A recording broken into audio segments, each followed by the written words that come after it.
এই দিকটা না দেখো সেই দিকটাই করলাম। তুমি দেখো পুরুত মশাই দেখো, কোনো চিন্তা করো না, আমি ঠিক করে নিচ্ছি। হবে তো? রামকুমার, আগে হ্যাঁ এদিকে এসো, এদিকে এসো। হ্যাঁ। তা তোমার অতিথি কজন? আগে তার ধরুন এই 300 পেরিয়ে গন্ডা 5 হবে। ও, তা কিছু কম পড়বে বলে মনে হয়? আগে কি যে বলে না, আপনি তো গুদম একবারে ঢেলে দিয়েছেন। আগে বলেননি কেন? এই ছিল আপনার পেটে। আরে এই দেখো নরেন কাকা, আরে একা পারবেন, আমি আসছি। দোষ নেবেন না বউটা, আপনি পুণ্যবতী। চাটুর্য মশাই নিষ্ঠাবান ব্রাহ্মণ, সৌভাগ্যে আপনাদের ঈশ্বর দত্ত অধিকার। তবে আমাদেরও তো মাঝে মাঝে লোভ হয় আপনাদের সুখ তৃপ্তির একটু ভাগ নিতে। তাই আজকের রঘুবীরের সেবার ভাতটুকু নিলাম। কথায় পারবে কেউ আপনার সঙ্গে? এই দেখো, হ্যাঁ টাকাটা পড়িয়ে এনেছি। কই দেখি দেখি দেখি দেখি দেখি। বাহ, বেশ সুন্দর মানিয়েছে। বাহ, এ কি করেছেন? আবার সোনার জিনিস? হ্যাঁ বউটান, আমার মন চাইলো তাই। শেকড়াকে দিয়ে নামটা খোদাই করে দিতে বলেছিলাম। কি আশ্চর্য, আরে নামই তো ঠিক হয়নি এখনো। ওর নাম আমি ঠিক করে ফেলেছি লাহাবাবু। হ্যাঁ গো, কি নাম করে ফেলেছি? রাশির বিচারে রাশি আশ্রিত নাম শম্ভুরাম। শম্ভুরাম? বাহ বাহ বাবা, বেশ ভাবগম্ভীর নাম হয়েছে। হ্যাঁ, কিন্তু ডাকবো অন্য নামে। গয়াধামে গিয়ে মন্দিরের বিগ্রহ রূপে স্বপ্নে পেয়েছিলাম শঙ্খচক্র গদা পদ্মধারী, তাই ডাকবো গদাধর। ওমা, কি সুন্দর নাম, গদাধর। গদাই, ও গদাই, কি রে? ওরে বাবা।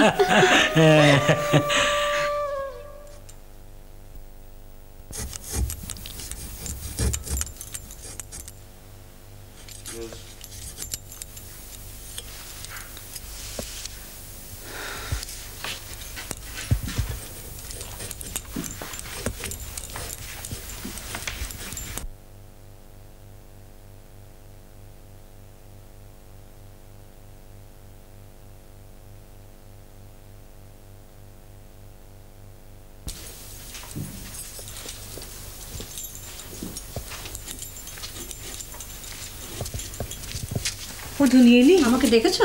হ্যাঁ রে, তুই একবারটি গিয়ে একটু এগিয়ে দেখ না। গদাই কখন গেছে পাঠশালায়, এখনো তো ফিরছে না। উফ, তোমার যত চিন্তা বাপু। ছেলে 6 বছর বয়স হলো, পাঠশালায় যাচ্ছে, এখনো ভেবে ভেবে সারা হবে? বলি, গদাই কি তোমার সেই কোলের ছেলেটি আছে? কি জানি রে ধনী, ছেলের ভাবগতিক দেখে আমার তো ভরসা হয় না। ও যে কখন কি করে বসে। কেন গো? দেখ না, এই কোলে উঠে নেওয়াটা হলে তো নামিয়ে দিলেই অন্য ভাব। জন্ম থেকে কত রঙ্গই তো দেখাচ্ছে। তোর মনে আছে গদাই যখন জন্মালে হাতুর ঘরে সে আলোয় আলো? হ্যাঁ গো, তারপর মনে আছে একদিন ভোরকে কোথায় চলে গেল, পাই না পাই না পাই না, হঠাৎ দেখি ওই ধান সেদ্ধ করা উনুনের মধ্যে ছাই ভস্য মেখে। তারপরে সেই নিম জল দিয়ে নাইয়ে দেবার কালে হঠাৎ ওজন টোজন বেড়ে গিয়ে কুলো টুলো ভেঙে দিলে। যাগে ওসব কথা, হয়তো আমাদের বিভ্রম। জানিস শুনি, আর একদিনের কথা, গদায়ের তখন 7 কি 8 মাস বয়স। শুইয়ে দিয়ে মশারি টাঙিয়ে বাইরে এসছি।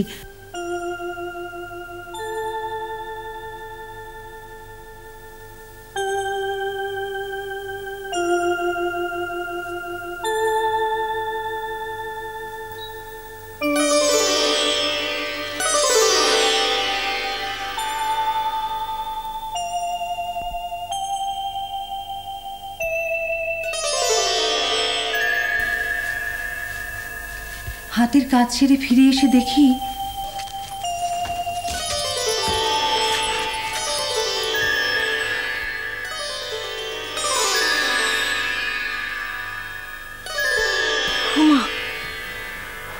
এ কি গো, আমার গদাই কোথায় গেল? ওগো শুনছো? এসে দেখে যাও, গদার বদলে কে শুয়ে রয়েছে। কি হলো?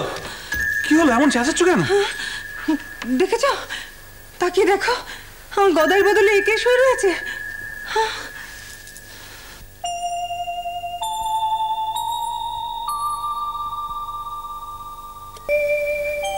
কি দেখতে, কি দেখছো?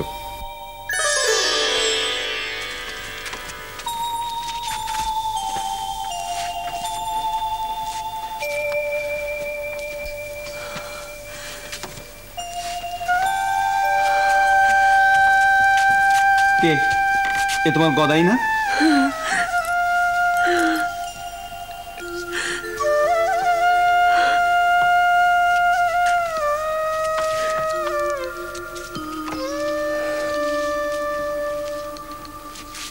কেন?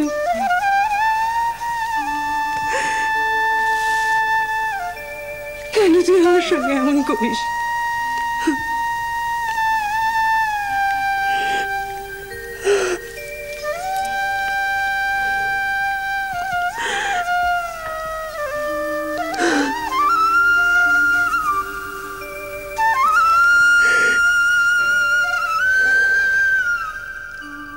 কত আর বলি বল,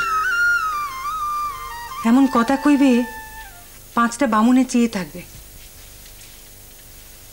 লাহাবাবুদের অতীত ছালায় সন্ন্যাসীদের আনাগোনা তো, সেখানে যাবে, তাদের সাথে গপ্প করবে, উঠবে বসবে। আর ছেলে মানুষ। বুঝি না ধনী, হাব ভাব তো সব বড়দের মতো রে। কেন এমন কথা বলছো? আমি বলি কি সাধে,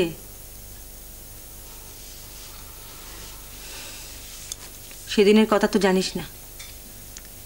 কি? সেদিন তখন বিকেল বেলায় তো গদাই কচুরি করে মুড়ি নিয়ে ওই মাঠের আলপথ ধরে খেতে খেতে যাচ্ছিল।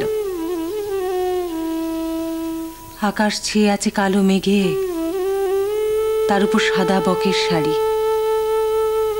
তো গদাই তাই দেখে বেহুশ হয়ে গেলেন। বলো কি? বাপের জন্মে শুনেছিস কখনো এরকম কারো হয়? কি হয়েছিল আসলে? জানি না, কর্তাকে জিজ্ঞেস করাতে তিনি বললেন ও নাকি ভাব সমাধি। কাঁদছো কেন? ধনী, ও আমার ছেলে নয় রে ধনী। চলো, এই নাও তোমার ছেলে। ওই তো। কোথায় ছিল গদাই? তোর পাঠশালা ছুটি হতে তো দেরি হলো কেন? কখন ছুটি হয়ে গেছে? ছেলেদের সঙ্গে মাঠে খেলছিল, আমি দেখতে পেয়ে দৌড়ে আনলুম। গদাই, পাঠশালায় আজকে ঠিক মতো লেখাপড়া করেছিস? গুরুমশাই অঙ্ক করতে দিয়েছিলেন। তা করেছিস? না। কেন? বিয়োগ অঙ্ক যে। তাতে কি হলো? একে অঙ্ক বাজে পড়া, তার উপর বিয়োগ অঙ্ক। আমি করিনি, আমার করতে ভালো লাগে না।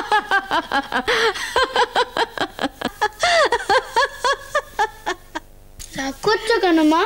ওই হাতের করে ধরে রাখতে গিয়ে আমি সব হারিয়ে ফেলি। কেন রে বাছা? পাঁচালি, পদাবলী সব তো মুখস্থ বলিস, অঙ্ক হারিয়ে ফেলিস কেন? ভালো লাগে না।